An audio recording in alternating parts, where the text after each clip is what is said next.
예, 반갑습니다. 예, 아유, 토요일 날 오래간만에 뵙습니다. 왜 이렇게 오래간만에 뵙죠? 3월 달은 제가 했고, 4월 달은 아마 원유학당 때문에 원장님께서 대신 이렇게 한번 해주셔가지고, 제가 아주 크게, 말씀 드렸고요. 5월, 6월, 수련회 겹치고, 예, 예, 예. 아, 예, 예. 대구 부도에 또 한 번 제가 내려가고 그러는 바람에 저희 부페는 오래간만에 하게 됐습니다. 오래간만에 하다 보니까 이게 조금씩 이렇게 읽으면서 진행을 해왔는데 벌써 그 도행반야경의 제1장은 오늘이 마지막 회입니다. 예. 제가 전에도 한번 말씀드렸는데 조금씩 하다 보면 언젠가 이렇게 끝이 나게 되어 있더라고요. 그리고 쌓여 있는 게 있고 그 다음에 남아 있는 게 있고 이래가지고 참 신기하다 하는 그런 경험을 많이 했는데 이번에도 어느새 10번째 숫자까지 10가지 만수로 채워가지고 1장을 마치게 되었습니다. 이번 회로 도행반야경의 제1장은 마무리하도록 하겠습니다. 첫 시간에 제가 말씀드렸는데요. 도행반야경은 대승경전 중에서 가장 먼저 성립한, 만들어진 그런 경전이라고 보통 인정이 되고 있습니다. 그 중에서도 도행반야경이 제일 먼저 번역이 되었고요. 179년인가 번역이 되었고 한데요. 그 반야경, 보통 이 도행반야경 계통을 팔천성 반야경이라고 그러는데 팔천성 반야경의 제1장이 저희가 오늘 마지막으로 읽을 제1장이 가장 먼저 만들어진 대승경전이다. 그렇게 보고 있습니다. 그래서 큰 의미가 있는 경전이고요. 그거를 오늘 마지막으로 읽어 보도록 하겠습니다. 제목은 보살은 반야바라밀로부터 태어난다 라고 했습니다. 반야바라밀로부터 태어난다. 제목은 이렇게 했는데요. 제가 반야바라밀의 꺽쇠를 이렇게 하나 했는데 반야바라밀이라는 말 자체가 한 너댓 가지 정도의 의미로 쓰입니다. 반야경 안에서. 반야경 안에서 반야바라밀이라고만 하면 보통 반야바라밀이라고 하면 저희들 이제 반야의 지혜로 그렇게 많이 생각을 하는데요. 당연히 그런 의미가 있고요. 근데 많은 경우에 반야바라밀이라고 하면요. 반야바라밀 경전 자체를 가리킵니다. 네. 그래서 반야바라밀을 듣고 반야바라밀을 해설하고 수지하고 독송하고 뭐 이런 구절이 몇 번 나왔었는데요. 이거는 경전 자체를 듣고 수지하고 해설하고 독송하고 그런 말이거든요. 그래서 여기에서도 오늘 이 마지막 부분에 아마 이 말이 나올 텐데요.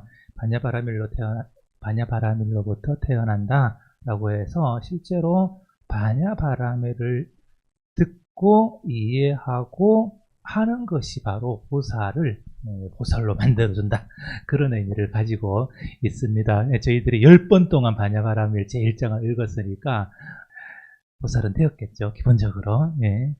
마지막 10번째 얘기를 하기 전에 지난 시간에 제일 마지막 부분 얘기를 조금 더 보충을 좀 드리고 오늘 마지막 얘기를 드리고자 합니다.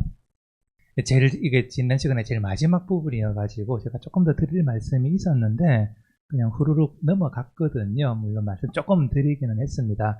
그러니까 보살은 고통을 참지 않는다 라는 주제였습니다. 그러니까 수행을 한다든지 이타행을 한다든지 하는 것들이 굉장히 어려운 일이고 그 어려운 과정에서 느끼는 어떤 뭐랄까요, 고통이랄까요, 힘듦 이런 것들이 사실은 있는데 그것을 하면서도 보살도를 행하면서도 내가 이렇게 고통스럽게 보살도를 행한다 라고 생각하지 않는다 라는 말씀을 드렸습니다. 그래서 나는 고통을 참는다라는 마음으로 이전에도 생각하지 않았고 앞으로도 그렇게 생각하지 않을 것입니다 그래서 이타행을 하는데 중생을 구제를 하는데 그런 중생들을 전부 아버지와 같이 생각하고 어머니와 같이 생각하고 자신과 같이 생각하고 내 몸과 차이가 없다고 생각하기 때문에 보살은 이타행을 하는 것이 고통스러운 일이 아니다. 따라서 고통을 참는 것이 아니다 라는 말씀을 하고 계시고요. 제가 이 말씀 하면서 이전에 공부할 때 읽었던 이 논서인데요. 논서 중에 이웃 종교 얘기를 하면서 다른 사람의 죄를 대속한다라는 이런 생각이 불교에도 있는 거 보고 굉장히 재미있게 생각했다. 그런 말씀을 이제 드렸습니다. 그러니까 보살은 단순히 여기서는 이제 고통을 참지 않는다. 다른 사람을 위해서 행하는 일이 이타행이 부모나 자식에게 하는 일과 같은 것이기 때문에 고통스럽다고 느끼지 않는다. 그렇게 했는데요. 여기서는 그야말로 부모와 자식 정도의 좁은 분들을 예로 들어서 설명을 하고 있는데 조금 다른 조금 후대의 문헌이라고 할까요? 제가 공부하면서 읽은 문헌 중에서는 아예 일체 중생의 고통을 대신 받는다. 이런 생각들이 나타납니다. 그래서 굉장히 재밌다, 신기하다. 이런 이 옛날에 위대한 어떤 종교인들은 다 종교를 막론하고 이런 생각을 가지고 있었나 하는 생각을 한 적이 있습니다. 그래서 지난 시간에 잠깐 그런 말씀만 드린 적이 있는데요. 오늘 그 얘기를 조금 더 제가 가지고 와서 말씀을 드리고 이게 굉장히 문장도 적고 해가지고요. 제가 한번 가지고 와서 조금 더 말씀드리고 오늘 마지막 도행반야경 읽기로 넘어가도록 하겠습니다. 이 보살의 대수고라고 했는데 대신하다 할 때 대자 쓰고요. 나눠드린 프린트물에는 뒤쪽에 있을 겁니다. 그 다음에 수고, 고통을 받는다니까 중생을 대신해서 고통을 받는다 하는 그런 말입니다. 그래서 육아사지론 보살지라고 하는 문헌에서 제가 이 구절을 제일 처음 봐가지고 그걸 먼저 가지고 와봤는데요. 여기 어디서 나오냐? 역시 부처님의 대비를 설명하는 구절에서 나오더라고요. 그래서 대비는 네 가지 인연, 이게 원래 사무량심을 설명하는 구절인데요. 그 사무량심 중에서 비심은 성문의 비심하고 부처님의 비심이 약간 구별이 됩니다. 그래서 부처님의 비심만 대비라고 그러죠. 근데 왜 부처님의 비심만을 대비라고 하느냐 했을 때는 네 가지 이유가 있다 라고 설명을 합니다. 첫째는 모든 중생의 고통을 대상으로 하는 겁니다. 우리 아까 잠깐 봤습니다만 부모님이나 자식의 고통을 대신하는 것은 어떻게 보면 여기는 인지상정이죠. 인지상정입니다. 조금 이따가 나오겠습니다만 사실 이 모티프가 어떻게 보면 목련이 그 어머니가 지옥에 떨어진 걸 보고 그 지옥에 가서 어머니를 구하는 이런 것에서 발전하지 않았나 싶은 생각이 드는 그런 모티프가 있거든요. 저희 조금 이따가 또 백중이기도 해서요. 이런 조상님 혹 특히 부모님의 천도는 굉장히 인도 옛날 인도에서도 중요한 것이었는데 단순히 이런 자신에게 가까운 분들뿐만 아니라 일체 중생의 고통을 대상으로 삼아서 일어나는 것이기 때문에 대비라고 한다. 이런 것이 첫 번째로 나옵니다. 둘째는 오랜 시간 쌓아서 성취하기 때문이고, 그 다음에 굉장히 셋째는 열렬하게 이렇게 하기 때문이고, 넷째는 청정하기 때문이다. 이렇게 이제 얘기를 하고 있죠. 이게 좀 재밌는 구절이 있습니다. 이게 보통은 대비라고 하면 아까 말씀드릴 때는 부모님, 자식 이런 데서 그러니까 가까운 데에서부터 이렇게 넓혀가는 걸로 해서 불교는 일체 중생을 고통에 그 일체 중생의 고통을 대상으로 대비심을 일으킨다고 하지 않습니까? 근데 중국에 가보면 중국에서는 이런 것들을 굉장히 비판적으로 바라봅니다.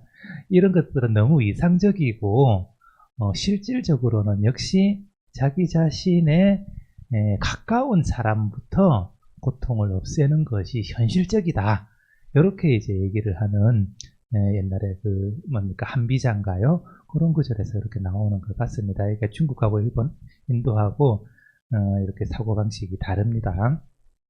그래서 지극히 청정하기 때문에 부처님의 이 네 가지를 해서 지극히 청정하기 때문에 네 번째로 대수고 아니 대비라고 한다라고 이제 말씀을 드렸는데 이 지극히 청정하기 때문에 라고 하는 구절에서 제가 말씀드린 모든 중생의 고통을 대신해서 받는다라고 하는 구절이 나옵니다. 그러니까 모든 유정에 대해서 보살의 지극히 친후한 마음과 지극히 사랑하고 아끼는 마음, 은혜를 베풀고자 하는 마음, 실증내거나 게으르지 않는 마음, 그 다음에 나오네요. 고통을 대신 받고자 하는 마음 해서 대수고심이라고 이렇게 나오죠.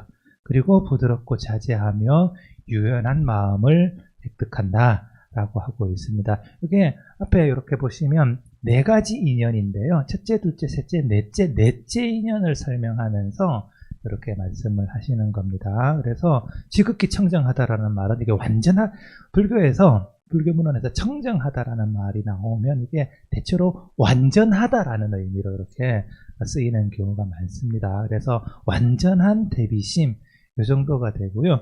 그 중에서 고통을 대신 받고자 하는 마음이 열거가 되고 있습니다. 그래서 이게 왜 완전하냐 하면요. 왜 완전하냐 하면 뒤에 나오는 게 완전함의 이유인 것 같습니다.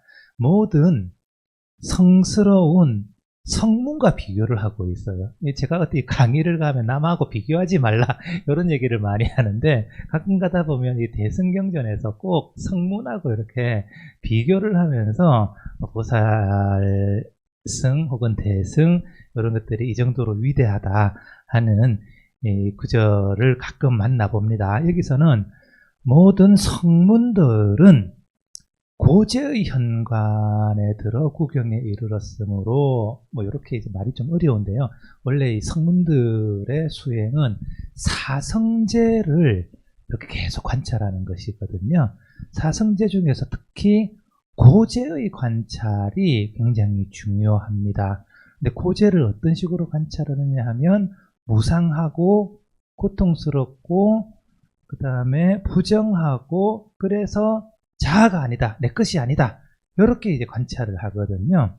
그래서 그렇게 관찰을 하면 어떻게 되느냐 하면요, 고통에 대해서 혐오하는 마음이 생깁니다.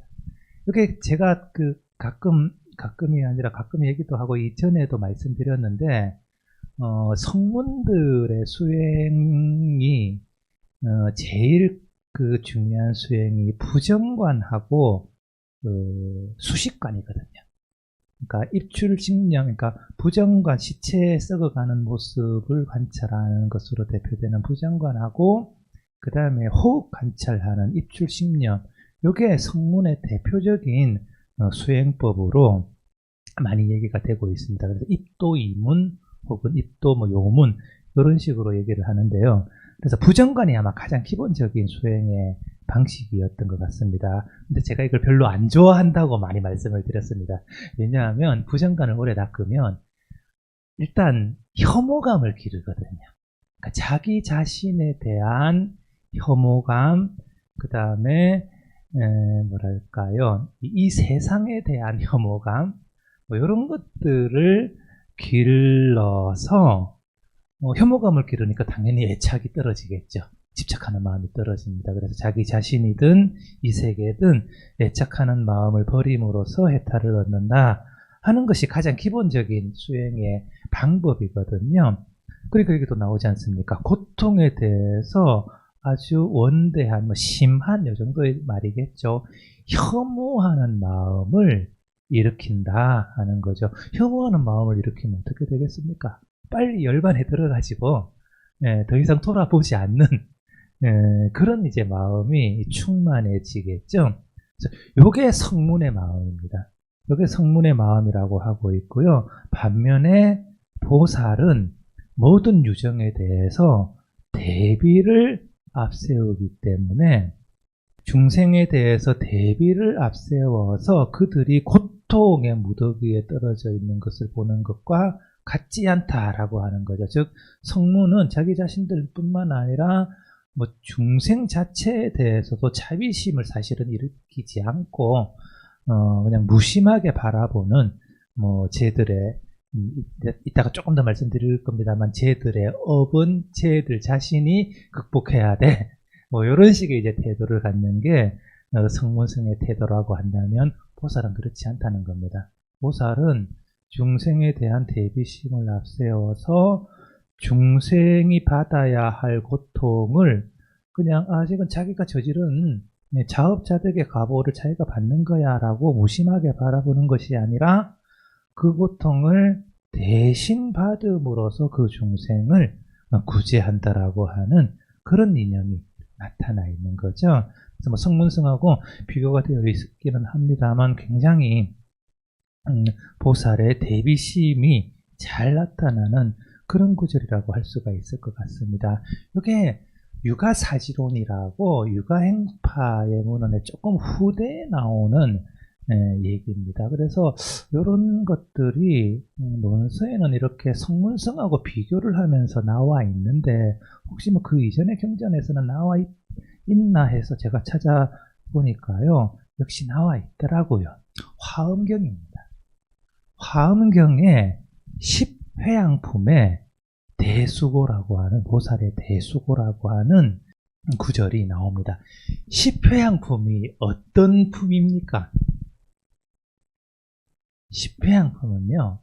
원효스님이 화엄경서를 주석하다가 여기서 붓을 꺾고 본격적으로 중생제도를 하겠다라고 결심한 품이 10회양품입니다.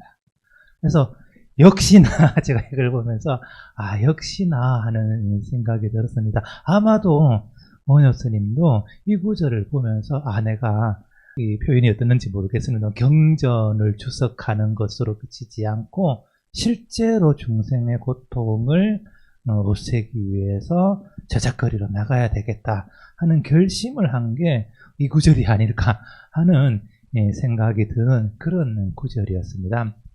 한번 보시면요. 보살 마살은 저 중생들이 생사의 진흙탕에 빠져 온갖 고초와 독해를 걷는 것을 보고 대비심을 일으켜 중생을 넉넉히 이롭게 하고 훌륭한 이익을 얻게 하며 고난에서 벗어나 제도되게 하고자 선근을 회양하느니라 이렇게 하고 있죠. 이 회양한다는 말이 사실 대승불교의 가장 큰 이념 중에 또 하나이기도 하죠. 그래서 대회양으로 회양을 하는데요.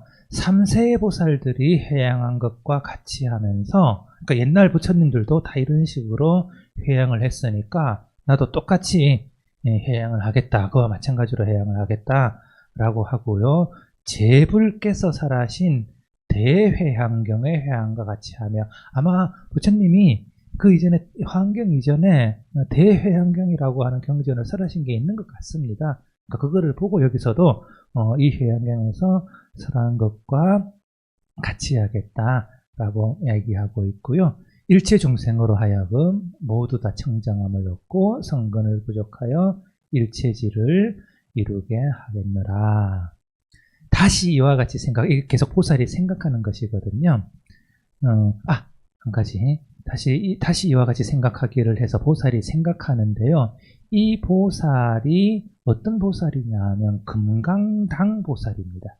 금강당 보살이 여기 이 회양품인데 이 회양품에 이 설주는 금강당 보살인데요. 금강당 보살이 삼매에 드니까 삼매에서 시방에서 부처님들이 다 이렇게 금강당 보살 주위로 이렇게 모인 것 같습니다. 그래서 미진수의 부처님들이 금강당 보살 앞에 모였는데 그 미진수의 부처님들이 모두 이름이 금강당입니다. 그 이름이 똑같아요. 이름이. 이것도 보고서 재미있게 했는데 지난 시간 우리 원장님 강의하실 때 우리 부처의 상 이게 이름이 없다, 이름이 똑같다 하는 말씀을 이제 취지의 말씀을 하셨는데요. 경전 자체에서도 이렇게 삼매에 들어서 부처님을 볼 때 보살의 이름과 그 부처님의 이름과 그리고 그 나타난 부처님의 이름 전체가 같은 이름을 하고 있는 경우가 많이 있습니다. 그래서 이 회양품 자체가 금강당 보살이 삼매에 들었다가 금강당 부처님이 이렇게 그 정수리를 이렇게 어루만지면서 삼매에서 깨어나서 설하는 그런 품이 되겠습니다.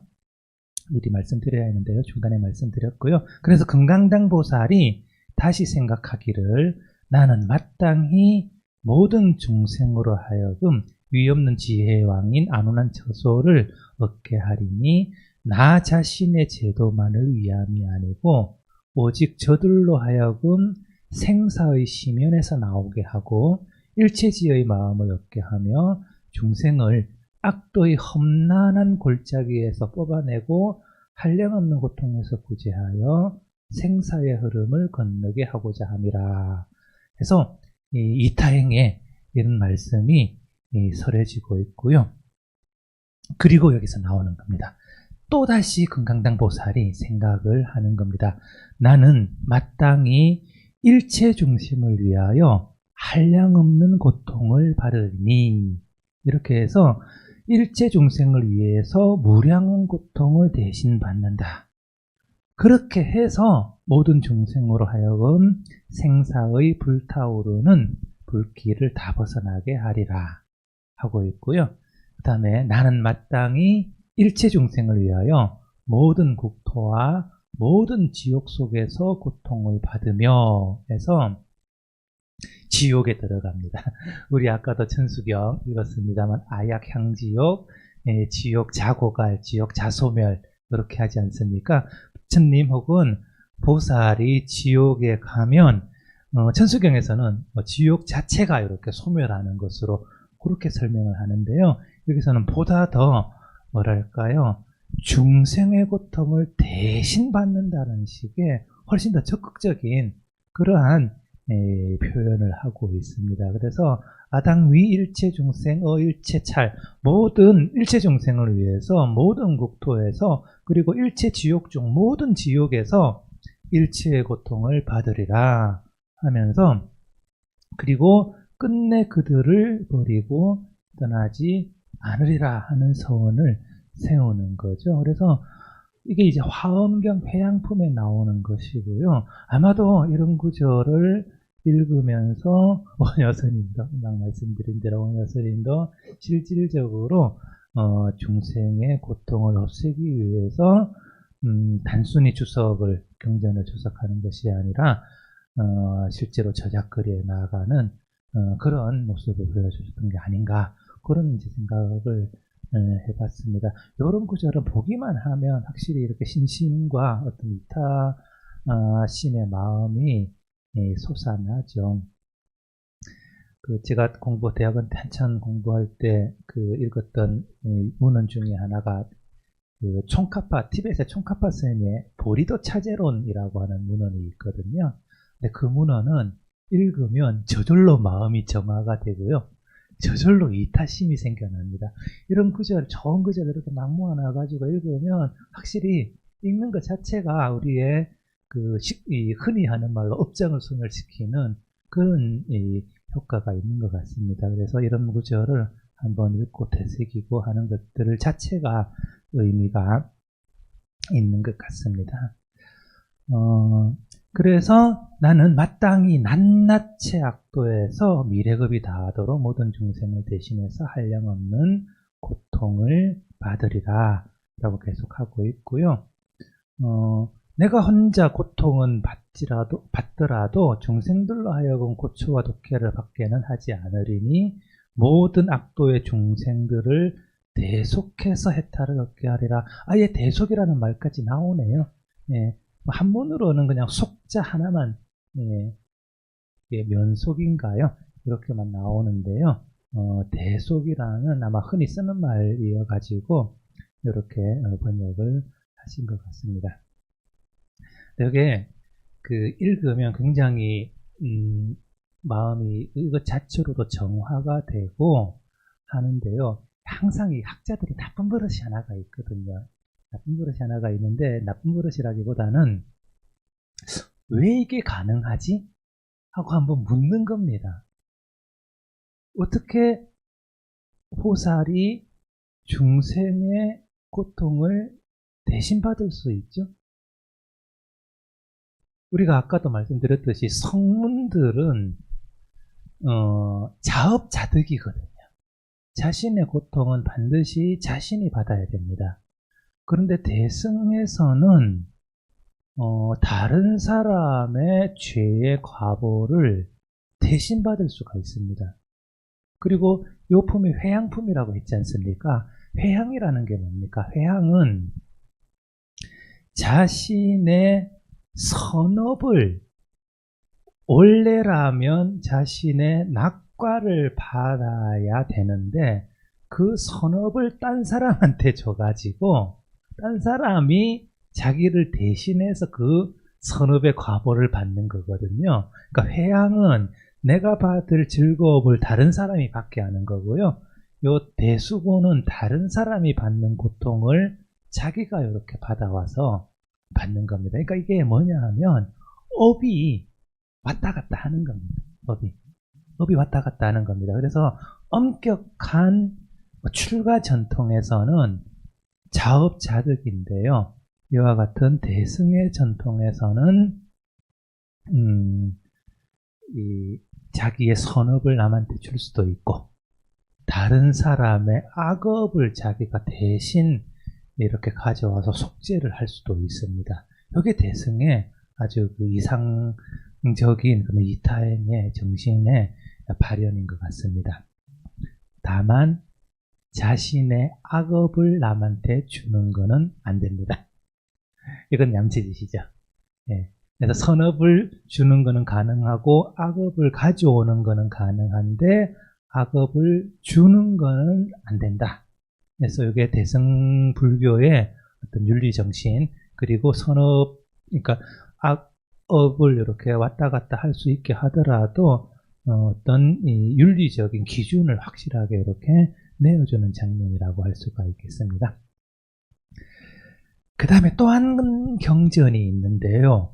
역시 굉장히 오래된 대보적경입니다. 이건 제가 간단하게 읽고 넘어가도록 하겠습니다. 여기도 역시 품명은 대비품입니다. 그러니까 굉장히 밀접하게 관련이 되어 있습니다. 대비라고 하는 정신으로 자신의 선업을 남한테 주고 악업은 자기한테 가져옴으로써 자기 자신뿐만 아니라 일체중생의 고통을 없애준다라고 하는 정신이 나타나 있죠. 여기서 나타나는 게 목련입니다. 여기서는 목련이 이 법을 설하고 부처님과 대화를 주고받는 역할을 하고 있죠. 아까 말씀드린 대로 여기에 목련이 대표적으로 지옥에서 어머님을 구원하신 분 아닙니까? 이런 이 계기가 확장이 되어서 일체 중생으로 나아가지 않았나 하는 그런 생각을 해볼 수 있을 것 같습니다.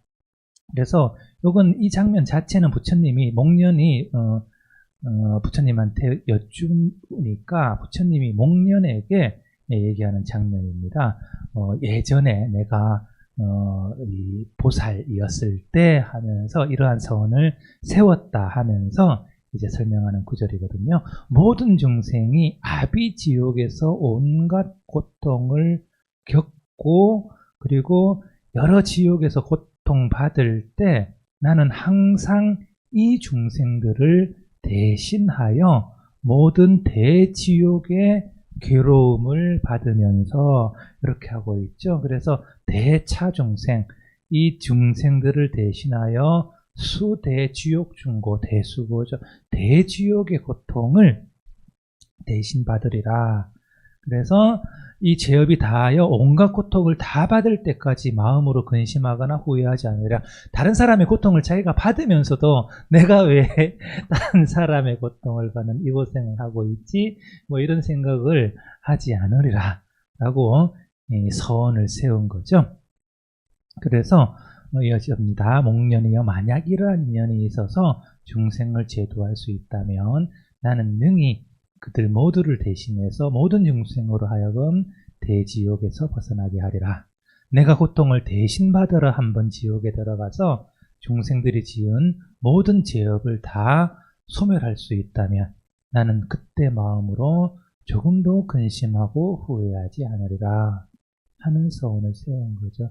이 구절을 읽고 있으면 확실히 부처님의 서원을 자기 자신의 서원으로 삼아서 보살도를 수행했다 하는 당시에 초기 대승 불교도들의 보살 정신의 뭐랄까요? 치열함이라 할까요? 이런 것들이 확실히 전해지는 것 같습니다. 그래서 이러한 대수고라고 하는 관념은 반야경에서는 저희가 읽은 반야경에서는 단지 고통을 참지 않는다. 우리 주변에 뭐 친인척들, 부모와 자식간을 대상으로 하면서 그들의 고통을 제도하는 데 대해서 고통을 참지 않는다 하는 것에서 훨씬 더 발전해서 보통 뭐 일반화한다 뭐 이런 식으로 표현을 하는데요. 일체 중생의 고통을 대신 받는다 하는 것으로 굉장히 인용화된 모습을 볼 수 있을 것 같습니다. 예, 이게 지난 시간에 겸고 얘기하면서 제가 조금 더 말씀을 드린 거고요. 오늘은 마지막 남은 반야경 구절을 한 번 더 읽고 마치도록 하겠습니다. 도행품이 이제 끝나네요. 굉장히 어렵습니다. 굉장히 어렵더라고요. 제가 읽으면서 도대체 이게 무슨 말이냐 해가지고 이걸 어떻게 설명을 드려야지, 말씀을 드려야지 하면서 고민을 많이 했는데 일단 한번 가보도록 하겠습니다. 그래서 모든 것은 발생하지 않는다라는 것을 또 반복해서 설명을 하고 있습니다. 네, 이어져 가지고요. 이거 지난 시간 마지막 구절에 이어지는 구절입니다. 사리불이 수불이에게 말했다. 만약 보살이 발생하는 것이 아니라면 일체지도 발생하는 것이 아닙니까? 하고 물으니까요. 수불이가 말했다. 그렇습니다. 일체지는 발생하는 것이 아닙니다. 뭐 없다 시리즈에 계속 연속이어 가지고요. 근데 제가 그 밑에는 조금 눕혀 놓았는데요. 이게 좀 뭐랄까 중복이 되어 있더라고요. 중복이 아마 필사하면서 한 줄 더 쓴 것 같습니다. 그래서 중복된 구절이 이렇게 있는데 이상하다 여기 왜 중복이 되어 있지 하면서 대정장을 찾아봐도 중복이 되어 있고 심지어는 고려대장경에도 중복이 되어 있더라고요. 고려대장경이 정확하게도 유명하지 않습니까? 오탈자 없고 거기도 이렇게 중복이 되어 있어가지고 아마 대정장이 고려대장경을 보고 중복을 한 것 같은데요. 그건 중요한 건 아니고 한 번 더 읽으면 좋죠. 사리불이 수불이에게 말했다. 만약 보살이 그와 같이 말한 바 보살이 발생하는 것을 보지 못한다면 조금 문제는 이상한데요. 옮기면서 제가 뜻빠뜨렸나 봅니다. 보살은 발생하는 것이 아닙니다. 사리불이 수불이에게 말했다. 만약 보살이 발생하는 것이 아니라면 일체지도 발생하는 것이 아닙니까? 위에 구절하고 똑같죠? 수불이가 말했다. 그와 같습니다. 일체지는 발생하는 것이 아닙니다. 이렇게 해서 중복 구절이고요. 그래서 보살이 없다면 혹은 발생하지 않는다면 일체지는 발생하지 않습니다. 라는 것으로 이어지고 있습니다. 그 다음 구절이 굉장히 좀 이상한데요. 사리불이 또 수불이에게 말합니다. 만약 일체지가 발생하는 것이 아니라면 선을 남김없이 재빨리 획득하는 자도 발생하는 것이 아닙니까? 하고 묻고 있습니다. 그러니까 수불이가 그와 같습니다. 선을 남김없이 재빨리 획득하는 자도 발생하는 것이 아닙니다. 이렇게 되고 있고요. 그래서 다시 한번 정리를 하고 있습니다. 사리불이 확실히 이게 요약 정리, 체계화 이런 거 잘합니다. 여기에서 보살이 발생하지 않고, 보살이 발생하지 않으면 일체지도 발생하지 않고, 일체지가 발생하지 않으면 남김없이 선을 재빨리 획득하여 도달하는 자도 발생하지 않습니다. 되풀이가 되네요. 남김없이 선법을 재빨리 발생하는 것도 없다면, 획득하는 것도 없다면 보살을 재빨리 획득하는 일도 없을 것이고 일체지를 재빨리 획득하는 것도 없지 않겠습니까? 이렇게 이제 묻고 있는데요. 이 구절이 도대체 당체 이해가 안 가가지고 이렇게 딱 봤더니 이게 문제였더라고요. 선을 남김없이 재빨리 획득하는 자 혹은 선을 남김없이 재빨리 획득하는 것, 이렇게 이제 되어 있는데요. 이게 뭔 말인가 해서 다른, 뭐 할 수 없습니다. 다른 번역본을 찾아볼 수밖에 없는데요. 이게 다른 번역본에서는요, 선을 남김없이 재빨리 획득하는 자를 그냥 범부라고 번역하고 있습니다. 범부. 그래서 이제 산스크리트로는 뭐 뿌르탁 자나 뭐 이런 식으로 해서 범부 이렇게 하는데요. 이렇게 재밌는 게 하나 있어요. 이거 예전에도 이런 게 나와가지고 제가 좀 어렵습니다만 제가 재미있어서 말씀드립니다 하면서 말씀드린 것 중에 하나가 행온 얘기였습니다. 행온을 구마라집 스님은 생사라고 번역을 했었습니다. 그거 아마 기억나실 겁니다. 행온을, 이렇게 오온을 번역할 때 이게 굉장히 번역 용어가 이상했거든요. 색온은 색 이렇게 하고 있고요. 수온은 통량, 뭐 이렇게 아프고 간지럽고 하는 그런 말을 썼고요. 그 다음에 상온은 우리가 얘기하는 사상 이런 말로 번역을 했고요. 그 다음에 행온을 생사라고 번역을 했었습니다. 근데 왜 행온을 생사라고 번역을 했을까 해서 제가 이 도행반야경을 먼저 편집하신 그 카라시마라고 하시는 분의 설명을 가지고 와서 아마 이 글자가 행온은 쌍카라고 생사는 윤회, 쌍사라인데 이게 글자가 비슷해가지고 사와 카하고 비슷해가지고 아마 헷갈렸을 것이다. 그런 식으로 이제 코멘트를 해놓은 게 있어가지고 이제 설명드리면서 아무리 그래도 그걸 헷갈려가지고 윤회라는 말로 번역을 하지는 않았을 것 같다. 행온이라고 하는 게 아마도 생사의 원인이 된다라고 하는 의미에서 그렇게 하지 않았을까, 뭐 그런 말씀을 드린 적이 있습니다. 뭐 카라시마 선생님 워낙 위대하신 훌륭하신 학자여가지고 제가 그렇게 딴지를 걸기는 힘든데 우리 지루가찬 스님의 말씀에 또 딴지를 걸기도 힘들지 않습니까?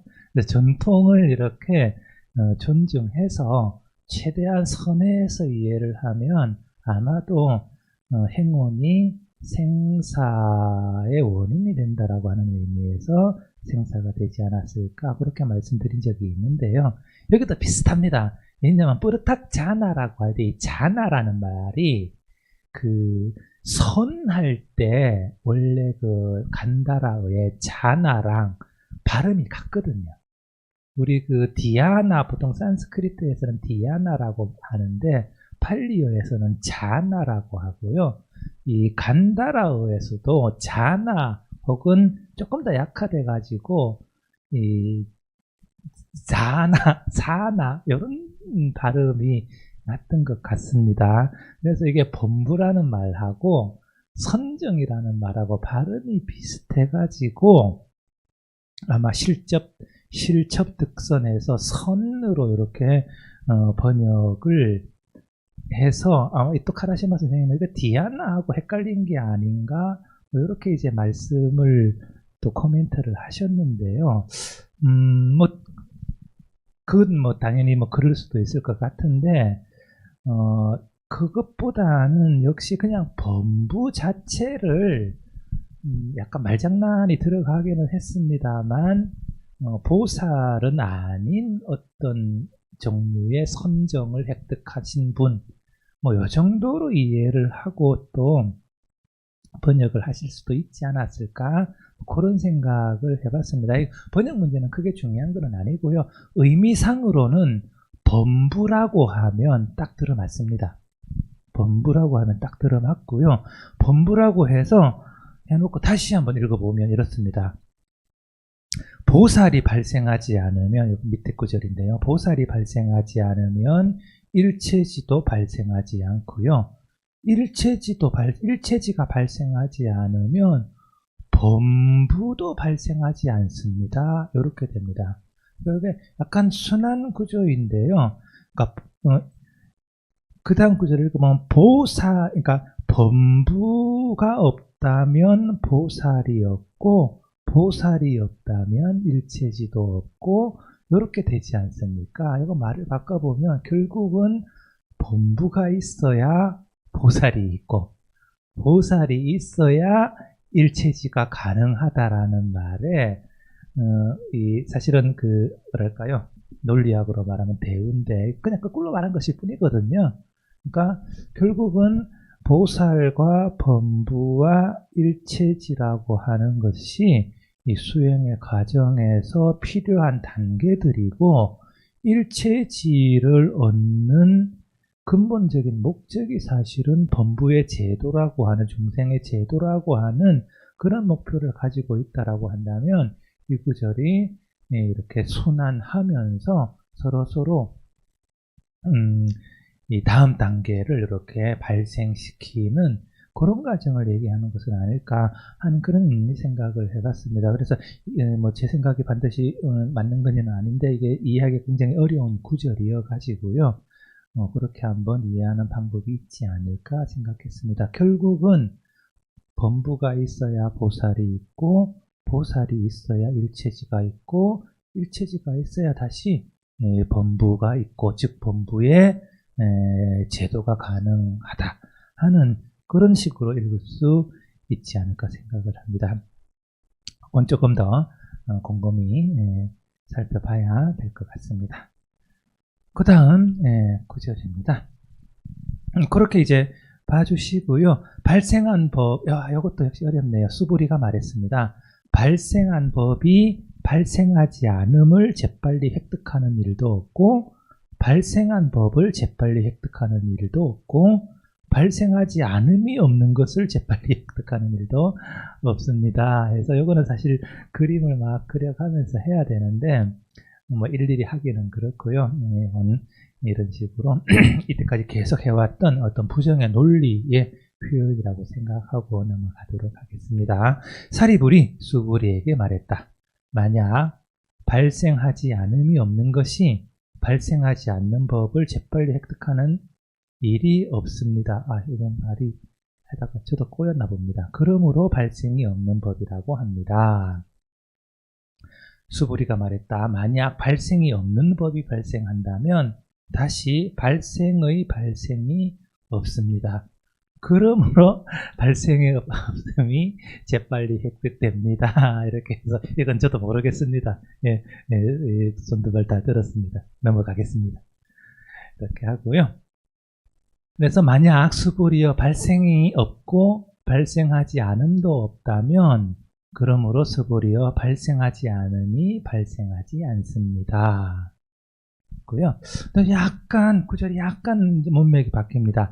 발생하지 않음과 발생하지 않음의 낙이 있습니다. 이렇게 가는데요. 그러므로 사리불이여 발생하지 않음은 낙이니 그러므로 낙이 됩니다 해서, 여전히 그냥 현대인의 상식으로는 뭐 논리적인 그런 이제 표현은 아닌데요. 굳이 억지로 생각을 해 본다면 여기서 낙이 뭘까 하는 겁니다. 여기서 낙이 뭘까? 열반 아니겠습니까? 열반? 결국은 발생하지 않음이란 것은 열반의 다른 표현이고요. 열반의 다른 표현이고, 여기서 계속 앞에도 나왔고, 뭐 발생이 없고 발생하지 않음이 없고 발생하지 않음도 없고 하는 식으로 계속 없고 나가지 않습니까?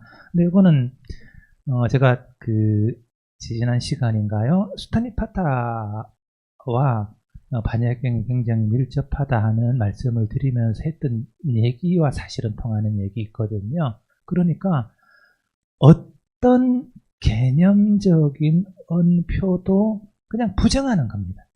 네, 그냥 부정하는 겁니다. 그러니까 그래서 열반, 만약에 발생이 없다, 불생이라고 하는 것이 열반이라고 한다면 그 열반도 사실은 없다라는 식의 어떠한 언표나 어떠한 견해나 어떠한 집착에도 머물지 말라라고 하는 그런 의미가 아까 제가 두 손 두 발 든 이런 구절에서 한번 표현이 되고 있다라고 보시면 될 것 같고요. 결국 그러한 것이 궁극적인 의미의 열반이 아닐까 하는 그런 식의 이해가 가능할 것 같습니다. 그러니까 반야경은 계속 보시면 계속 부정의 표현들로 이어져 있어 가지고 이게 사실은 우리가 현대인의 사고방식만 가지고는 이것도 아니고 저것도 아니라는 식이니까 잘 이해할 수가 없는데 어떤 견해에도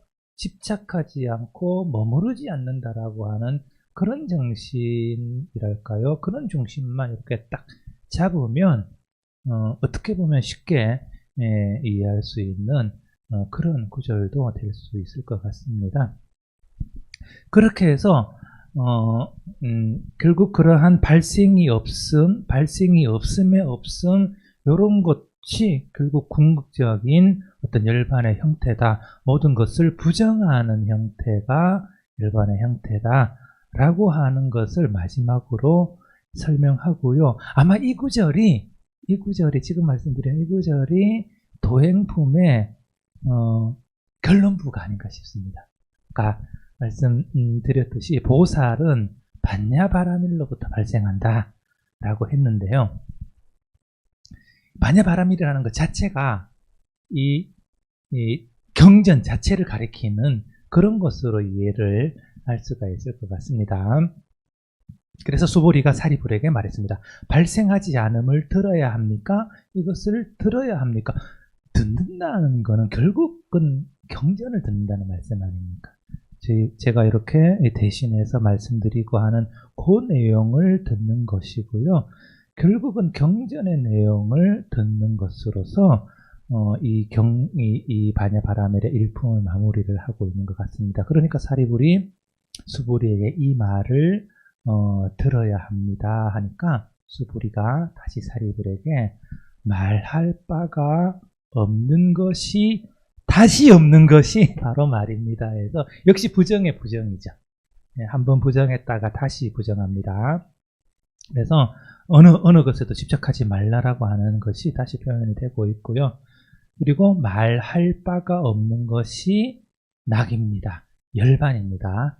낙이 아닌 것이 그러므로 말이고 열반이 아닌 것이 그러므로 말. 아마 반야바라밀의 경전의 말씀인 것 같습니다. 그러므로 또한 그것이 역으로 열반이 됩니다. 즉 반야바라밀을 설하는 말조차도 집착하지 않는 형태로 우리가 반야바라밀을 들었을 때 그것이 열반, 낙이 됩니다. 라고 얘기를 하고 있는 거죠.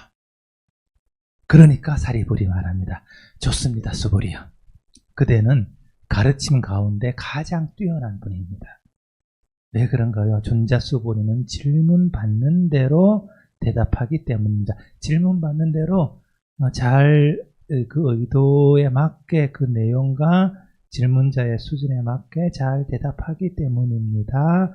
이렇게 이제 얘기를 하고 있죠. 그래서 반야바라밀의 도행품입니다. 1장 도행품을 최종적으로 마무리하고 그것의 설자이신 수보리는 역시 가르침을 베푸는 데에서도 가장 뛰어난 분입니다. 라고 찬탄을 하고 있네요. 원래 수보리는 저희가 첫 시간인가요? 둘째 시간인가요? 제가 또 여기서도 한참 설명을 드렸는데, 원래 그 무쟁제일이라고 해서요. 무쟁제일이라고 해서 이 황야에서 깊은 선정을 닦는데 이 탁월하신 분이었거든요. 그런데 이 반야경에서는 이분을 설자로 이렇게 세워서 반야경의 가르침을 이렇게 설하게 하고, 그리고 그 덕분에 가르침을 설하는 자 가운데에서도 가장 뛰어난 분이라는 그런 찬탄을 받고 있는 것 같습니다. 그런데 수보리는 다시 얘기를 하네요. 수보리가 사리불에게 말합니다. 불제자가 설한 법을 시방의 중생은 알지 못합니다. 교화의 대상들이 왔을 때 질문하는 바에 따라 이해합니다. 질문하는 사람은 자기가 질문하고 대답하는 사람은 또 그에 맞도록 대답해 주는데, 사실은 질문자는 또 자기가 알아들을 만큼만 알아듣죠. 이건 뭐 어쩔 수 없는 일인 것 같습니다. 그래서 질문하는 것만큼 질문하는 바에 따르고 이해하고요. 왜 그런가 하면 시방의 법이 발생하는 바를 알지 못하기 때문입니다. 역시 이게 딱 고정되어서 정해져 있는 그런 것들이 아니기 때문에 그렇다라는 말씀을 하시는 것 같습니다. 그래서 최종적인 결론이 다시 나오네. 사리불이 말합니다. 좋습니다. 수불이요, 어떤 법으로부터 보살을 건너가게 합니까? 어떤 법이 보살을 건너가게 합니까? 뭐 이게 좀 맞을 것 같은데요. 그러니까 최종적으로 수보리가 말했다. 대답은 그렇게 하고 있습니다. 보살은 반야바라밀로부터 발생합니다. 이 법을 설할 때, 읽을 때 보살은 믿고 의심하지 않으며 보살은 마땅히 그것을 합니다. 여기 반야바라밀 경전이라는 것 분명히 얘기하고 있죠. 이 법을 설하고 읽고 하지 않습니까?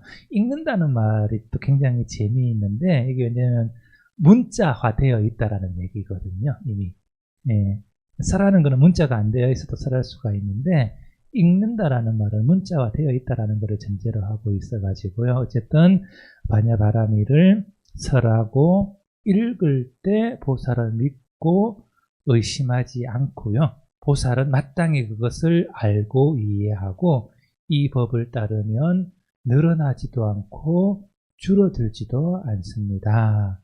여기 이제 불구, 부정, 불감, 요 표현인데요. 뭐가 늘어나고 뭐가 줄어들지 않는지는 정확하게는 잘 모르겠습니다.